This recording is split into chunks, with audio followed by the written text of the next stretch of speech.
Moved by Mr. Valentine, seconded by Ms. Hanson. Are there any opposed? Motion passes 5-0. Community announcements and public comments not on the agenda. Is there any community announcements? Seeing none, we'll move on to item 3, consent agenda. Minutes from the regular meeting of April 7th, 2026.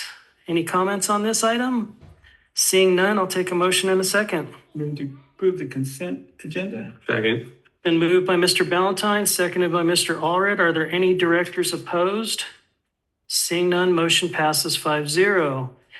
Item 4, action items, 2025-26 audit with BHK. Yep, good afternoon. I know it seems like we just finished the last one, but we're preparing for the new one that's coming up. This is the proposal from BHK. They have completed, I know we talk about, having 5 years with each auditor. They've completed 3 years, so this will be their 4th year with BHK. So we're asking the board to accept their proposal for the 2025-2026 annual audit. Is there any public comment on this item? Are there any board questions or comments? Yeah, Carrie, is there a reason we shouldn't? No, I think it's good to change every 5 years. Okay, I just wanted to make sure you knew that we're not at that 5 years yet. I think I'm the one that pushed that, but if, you don't know if you don't ask. Right, nope. Okay. Any other board comment? Motion approved by Mr. Allred. I'll take a second. Second. Second by Mr. Valentine. Are there any directors against this item? Seeing none, motion passes 5-0. Item 5, reports, Director of Facilities. Good afternoon, directors. First item that I wanted to talk about, I have a new staff member, a new staff introduction. A couple of months ago, one of our maintenance personnel left the airport, good terms, but we had a vacancy to fill, and we were able to find Jaime Romero. Jaime's here. Yay. Jaime's got a background in construction. He's done drywall, he's done labor, flooring. He was telling me today a little bit of electrical in his recent past. Just kind of a jack of all trades. Phenomenal attitude. He comes in very positive every morning, make sure he says hi to everyone. He's the first person I can remember in recent history that the very first day that he started working, he had a paintbrush and he was painting Carrie's office. He took no time getting acclimated, took no time getting along with everybody, and we're very happy to have him. And I'll tease him a little bit. I probably shouldn't, but when he came in, I saw him and he looked like he was dressed like he was a board president or a lawyer. And I thought, this guy's not for us. And within 5 minutes of talking to him, we knew that he was a good fit. So. That was a dig at me, not you. I think that's a dig at all of them. It wasn't a dig at anybody. He was here to impress, and he did a wonderful job. So we're very happy to have him here. The only reason you can do it is because the way Andrew dresses. Yeah. Next item is I just wanted to bring some attention to some recent projects that we have completed around the facility, and we have some pictures up on the screen for the folks in the back. Maybe some items that you don't see every day, you don't drive by. This is Bunker 40B. We rehabbed it because Stratolaunch was interested in renting it, and they have since rented it. Carrie can scroll through the pictures, but these are some before pictures of what the facility looked like. The one up on the left, there were 200 tires piled around that building and scattered out in the propulsion testing area. And as part of this rehab and cleanup, we actually hauled a semi-truckload of old used tires off of the airport. It was a full 40-foot semi-container, properly disposed of course, but 200 tires just forgotten about out there. So those are gone. That's cleaned up. We can continue to scroll through. So it was a little bit overgrown and a little bit disheveled, and we wanted to give some attention to that side and let people know that, we care about the propulsion testing side and what the whole airport looks like. So these are some after photos. Cleaned it all up, painted it, put a new roof on it, built that handrail and widened the stairs, did all that work in-house. That was Robert Lathrop, Armando Quintero, Mike Dimitrov. Daniel Galvan. Yeah, nice. They put a lot of work into it. Cleared all the weeds around it, put down some A-base so that there was no problem getting in and out in the inclement weather and the mud. And actually, Robert did a phenomenal job on that handrail and put some loading dock gates in there so they can get in and out of the door. So that was rehab, turned over to Stratolaunch that's occupied now. These are some before pictures. The old, we've had two solar projects on the east side of 67, and after the last one departed, I resolved to cleaning that area up because to me it was just an eyesore, and we couldn't market it. We pulled out, I think, 115 of those post bases that we hauled off. I don't know why they used that much concrete. There had to have been 2 yards of concrete on every one of those. Wow. But also Robert, Mike Lazar, Mike Dimitrov, Logan Altman, Elijah Gutierrez, and probably everybody else too. It's not my intent to single anyone out. Everyone contributes equally, but some of these folks deserve a little bit of recognition. So it's all cleaned up. Lynn's marketing that. Just got rid of the eyesore. That's a copy of our demo permit because we get permits. The other, this is we had a water infrastructure, water line repair out on this is also on the propulsion side. This is over behind the commodities farm that's out there. So northeast of the boneyard. We had a valve that we needed to replace out there. And while we were there, we decided that I had a brand new hydrant in our surplus stock in building 5 that was, you don't use it, it's going to go to waste. So when we replaced the valve out there, we decided to add another hydrant in that long run because there's a hydrant at the gate entrance in 61, and there's a hydrant all the way out by that's a faux pas, out by Vast by side 18. There's another hydrant there, and there's 2 miles with no hydrant. So now there's one in the center. So if we continue to scroll,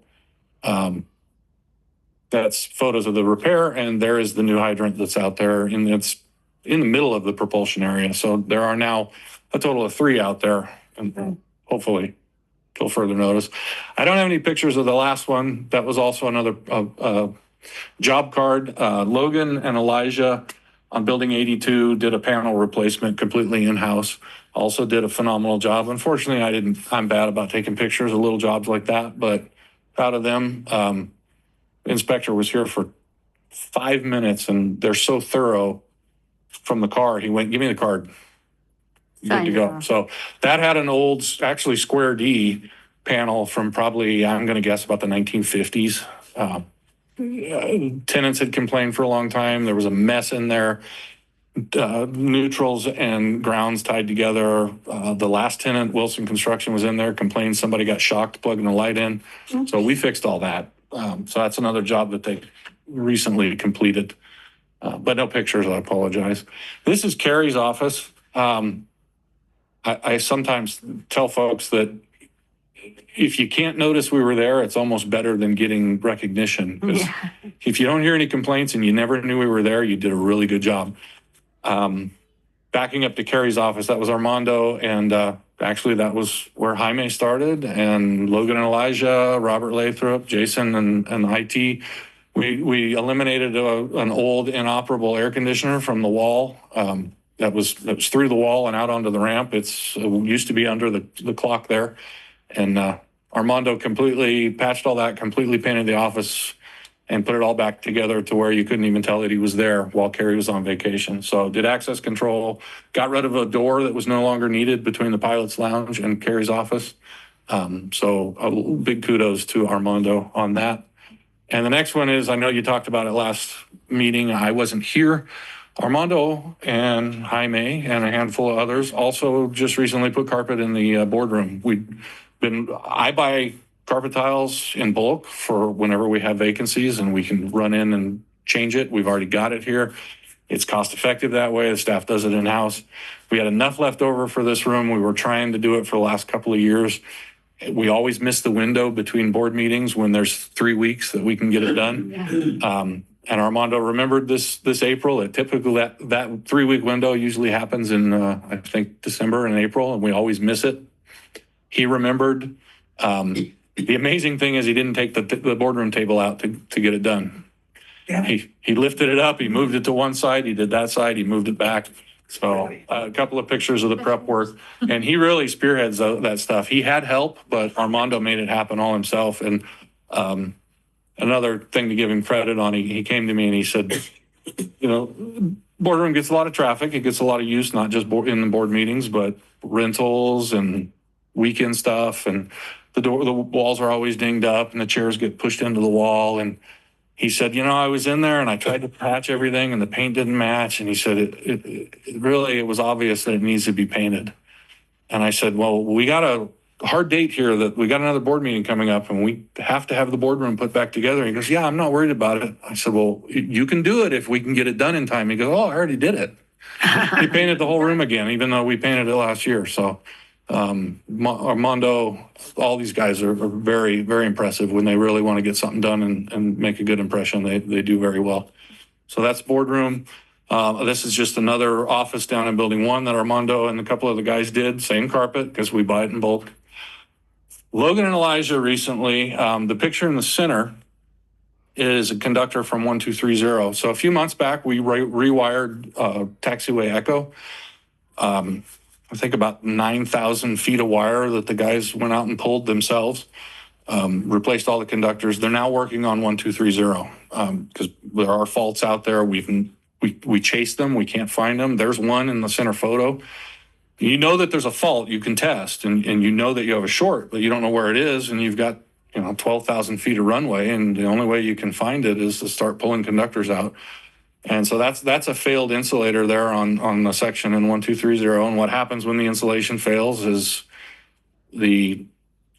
you'll get dim sections of light. So if you have a short where you have a insulation failure, you'll get bright lights and then a row of dim lights and then bright lights again. So you can kind of narrow it down. They found it out there, so that's been replaced. The other photos are the capacitor. That's a photo of a singular capacitor bank from one of the regulators in the vault. They recently replaced capacitor banks in 3 of the regulators. The upper left-hand corner, you can see where one of the capacitors is swollen and failed. So they went in. What happens that indicates the capacitors are bad is the regulators won't step. And we got a call from ops and they said, yeah, pilot reported they couldn't step the regulators. So you can't change the intensity. And they went out, checked capacitance on them, determined that they had one or more bad capacitors. You end up having to change the whole bank because they're the same age, they suffer through the same heat, the same stress, the same voltage.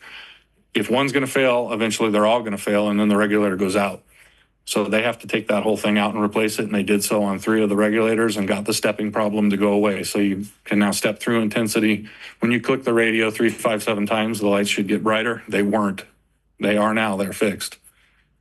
So those are the old capacitors removed, and I think the next photo shows where that's them installed in the regulator. So that was Elijah Gutierrez and Logan Altman. These are S1 cutouts that we installed in all that disconnect looking switch, and that allows us to safely test insulation resistance on the field. Those didn't come in the regulators. Elijah and Logan have installed those in the last few months so that we can safely disconnect them, do testing. You can also lock the regulator out that way, so there's somebody's working on it.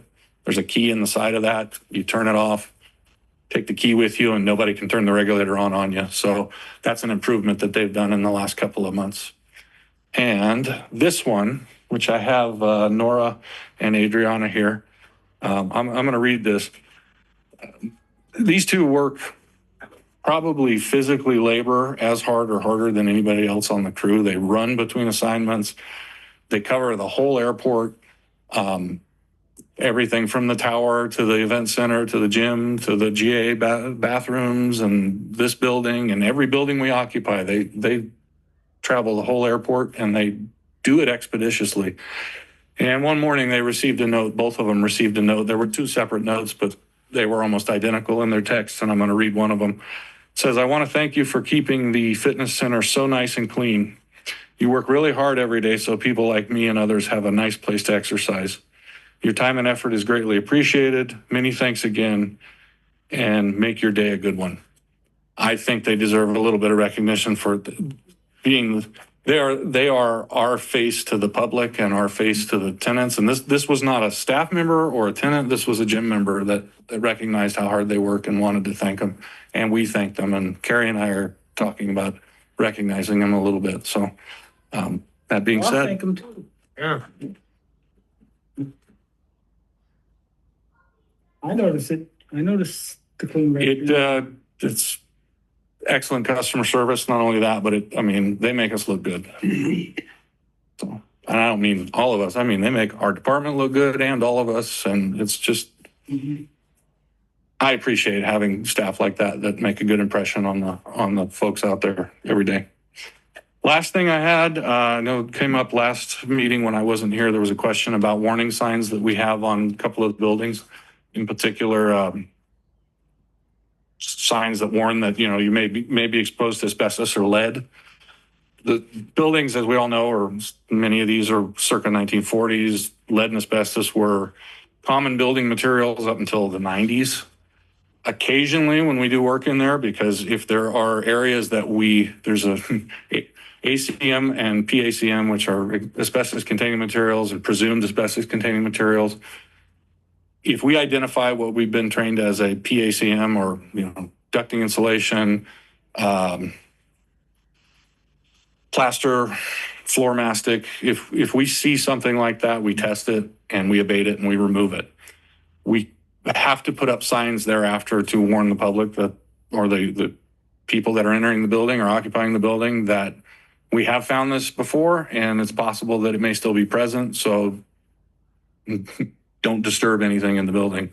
So the signs that we have up on various buildings are because we have abated some of that material in the past. And we're just warning people that we knew it was here. We're aware that it was here in the past. It could be it could be here currently. So do not disturb any building materials without speaking to the airport. And that's basically the reason we do it. And with that, that's all I have. Thank you, Floyd. And thank you, Cruz, all your staff. Item B, Director of Operations, Ariel. I also have to give a shout out to Adriana and Nora, especially poor Nora yesterday when we had a surprise group of 23 students. And Nora had gone to make sure our bathrooms are tidy and presentable for the public. And so we were waiting patiently for her to finish. And she opens the door and is just greeted by a herd of high school students. And so we do apologize. We'd hope to, hopefully they kept it as clean as you had left it, because they do a phenomenal job at keeping this area presentable, especially with all of the guests and the tourists and whichever large group David brings in to present Mojave. So great job. Give them a round of applause as well. Yay. You're doing good too. I forgot his name already. So she's Jamie. Okay, so operations counts. We're starting to pick back up on the uptick. Like I said in a previous meeting, there's a lot of fluctuation when it comes with operations. We seem to have, since we've been tracking it, a lull year and then a high year and then a lull year. Looks like we're starting to trend towards an up year as for 2026. Did see an increase of operations of 223. I have noticed a slight decrease in more frequent military ops, but we have been seeing steady fueling operations. Harold always every week gives us a report of how many F-18s and F-35s that we've been able to hot fuel. So it has been nice. Almost every single day on the calendar, you're seeing those hot fuels come in. And so one of those that we're looking towards is not only funding, airport wise for making us viable for funding opportunities. If anybody knows how ASIP and how federal funding works, we are in oftentimes direct competition with Los Angeles airports on available funding, and we get essentially the leftovers. So one of the things that helps us in our viability to receive funding are these operations counts. And one thing I've been working very hard with my team and the operations sides is tracking consistently aircraft counts after hours, and not just through VirTower, which is one of our softwares, but also our aircraft that don't have ADS-B, because our VirTower does track only ADS-B aircraft. Going forward, you're going to start seeing those CTAF numbers now that we have consistent. It's been about 18 months that we've been consistently tracking these and ensuring that we have reliable comparisons to present again. So this line here, the during towered hours, whenever we get these counts or the counts that you've been seeing from me, has been that Monday through Friday, 7 a.m. to 5 p.m. So now we're going to start looking at it on a 24-hour, and then converting those into our operations that we submit to Caltrans, coming up on our inspection, should be coming up soon, to then add those operations counts into the system, and actually properly capture how busy Mojave has become. So we will be starting to see those numbers, but I'll explain again when we get it. You'll start to see during towered hours and CTAF numbers and what those combinations are. Awesome, thank you. Very good. Thank you. CEO report, please, Dr. Smith. Thank you so much. I'm going to go off script for just a second because of the outstanding two directors that just briefed. I believe that the best compliment of a leader is a person who builds people. And they both build people. Actually, all the directors do. But these are just two outstanding examples. And what surprises me every day in the now just short of 2 years I've been here is the attitude of the people that are doing the work. I never see anybody, the custodial staff, every time I see them, they have these big smiles on their face. I'm greeted, they're professional, and they're doing the work. Yeah. You know, and we're very fortunate to have people like this. It's true. From the leadership team on down. I will pop in here about every Saturday and occasionally on a Sunday for a little bit. And seeing the ops people here, same thing, 24/7, always a smile, always willing to get the job done, always working, never asking for anything special. So we just say thank you. And I'm impressed. So now to get back on script. So this is a compilation of basically 2.5 weeks of travel and just some high points, the high points of the waves that we had. So a little over 2 weeks ago, I'm in Ventura for a conference with the United States Navy and with basically the Ventura Economic Development people. The big purpose of being there is Admiral Hash is there. We have a fabulous relationship with the Navy. And every time I have a chance, I'm going to foster that. So continue to build on that as I do at Edwards as well. But good meetings there, good contractor involvement. Left there for Sacramento, where we did the California Jobs First grants pitch. We have made the first cut. We've done our formal presentation to Dee Dee Myers and the people from Jobs First. Extremely well received. No answers yet. But we were working in a very close-knit team with CSUB, the East Kern School District, and with the Griffith Institute, are 4 cohesive people in their aerospace sector. The aerospace sector is very, very well received by GoBiz. The state of California is looking at this as a massive resource for the future. Left there for Space Symposium.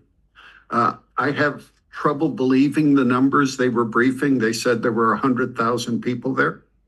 I will tell you the hotel that it was at was absolutely full, the Broadmoor, and that's a gigantic property. Isn't it wonderful? And they had 14 overflow hotels that were all full with transportation. So it may not have been 6 figures, but it was a lot and huge impact, which brought me back home for a guard weekend, senior leaders conference, and then back here.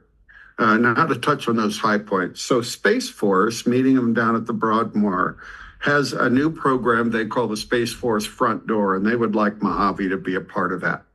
What it is an entry-level program where these startup companies that are doing crazy things in space with huge amounts of venture capital behind them often need direction on where to start. Yeah.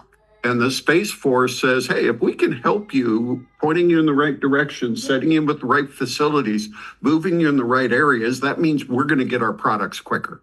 So the warfighter is going to be better served by that. They want us on their list of resources. So these new startups, they can say, hey, you're looking for a facility, you need dirt, you need testing facilities. Ariel will get mad at me as I'm trying to build more or sell more test facilities here for, yeah. So great meeting on that Space Force front door. Deloitte and Touche had a private session with me over there as well, really analyzing what Mojave is. They're really trying to dig into the whole air and spaceport thing and really analyze what the commonalities are. So a very productive session. The Jobs First grant pitch went very well. Slides froze up on me, but we worked it out, kept going forward. Trying to read the crowd while doing that. We have a lot of heads going up and down. I got to give Nicole a lot of credit for working hard on the scripting of that. I prefer to speak ad lib, but there were some things there that she did really, really well, and it warranted me going to a verbatim delivery. Selling the compelling case to Jobs First, since it's a Jobs First grant application, that the fact is there is economic blight in the town of Mojave, and that the fix to that economic blight is right here. You know, we, our mission partners, but without us being here, they're not here. We produce 3,000 living wage jobs for the community. Now, most of those people may not live right here, but some do. And as we continue to grow this community and provide more of those living wage jobs by having the infrastructure improved by the grants from Jobs First, we went in looking for 3.2 million. We'll see what comes out of that. But good opportunities to get infrastructure up to speed, which creates business opportunities, which creates jobs. And the heads were going up and down. I think we had a very positive presentation. You mean infrastructure up to speed, our infrastructure? Right. So we're looking at some very specific improvements in the Job First grants. We're looking at some airfield improvements. We're looking at a potential of a perimeter road. We're looking at improving a door to one of the vintage World War II hangars that's basically in op right now. And we're looking at doing some roof repairs on 73. So things we need to get after. Great meeting with the new FAA staff on vertical launch that included one of our mission partners that is looking at hopefully doing vertical launch here. They're extremely positive about it. They're guarded. They don't want to act like they're making a decision, but every question they had, we were able to effectively answer. So they were very comfortable with that. We've got a good way going forward. Next week, we'll have a group of people at the IKEA conference for test and instrumentation in Las Vegas. We've got a couple of staff members working a table that, as a thank you gesture to the airport for reaching out last year when there were budgetary constraints, not allowing them to have that conference and putting it here, as just a thank you, they're providing us that booth space for free. And then we are participating on 2 different breakouts and panels. One on what it is to run a commercial air and spaceport. And we've got a combination of mission partners and personnel from here speaking there. And another is a panel in partnership with the Griffiths Institute and AV Edge on the economics behind aerospace in the Aerospace Valley. So good opportunity to keep that name vibrant in the RDT&E community, which is attended heavily by both military from all forces and civilian leaders in the test and evaluation world. So that's wrapping up with the current EDC conference, which will be in Bakersfield, May 7th. We've been asked to chair a panel that is an integrated aerospace panel, again, across the Aerospace Valley. So we've reached out to the Admiral's office at China Lake, Monster Tower's office at Edwards, along with Scaled Composites and the Griffiths Institute on how to best pull that out together. And it looks like we got participation from everybody. So I think it'll be once again, telling the story now in East Kern or about East Kern and the impact it has on this entire region. Is there a way we could watch that remotely or video afterwards? So I'm unsure, to be honest, but that's a great question. Richard Chapman is pulling it together and running it. He's the guy who, you might remember the short video I clip know we had Richard. here of that panel, right? So I think he'd be amenable to that. I just don't know that the Economic Development Council is set up for it, but that's an easy question to ask. I'd sure like to know. I think that would benefit all of us to see. Oh, Sure. that's what the word is that's going out there. We may say, yeah, that's something we can improve. Perfect. So easy question to ask. And with that said, subject to the board's questions, that concludes my report. I see you have a speaking engagement after this meeting. I do. I'll be in Rosemond, at the Historical Society there, and I'm looking forward to that. The Hysterical Society. Thank you, sir. Trying to catch up on sleep before that presentation. You got about 30 minutes probably before you got to head out. Any board committees? There are none. Director comments of items not on the agenda. You got anything, Kathy? We had a really neat plane crazy Saturday, and Kim Martin talked about X planes all the way from X1 up to whatever. And it was really neat because Mark Pestana was here and JD3. Well, Saturday happened to be the 84th anniversary of JD3's grandfather flying off the carrier Hornet in a B-25. And I was shocked that he actually talked, because he doesn't like talking in front of groups, but he sat in his chair. He called himself Heckler. I think he was Heckler 2 and Mark was Heckler 1 to heckle Kim. But it was just a great time. The room was full. The ramp was full of airplanes because it was a gorgeous day. And lots of people from all over, new faces. And it's always that way. It's every plane crazy is different because you have a different speaker that attracts different people's interests. And they come from all over Southern California. They fly in from Arizona and Nevada and to come here. And you hear comments like, I had no idea. And what taxis down the runway? Proteus. And everybody is, their mouth is hanging open and we're saying, oh yeah, that's Proteus. It's, but it is pretty impressive. So it was a fabulous day. I'm thrilled to be part of it. If I wasn't on orders, I would have been there. Oh, I know. I know. Thank you, Director Hansen. Any other members of the board? Seeing nothing, we'll close this section of the meeting and move into closed session. Thank you, everybody. Recording stopped. Michelle here.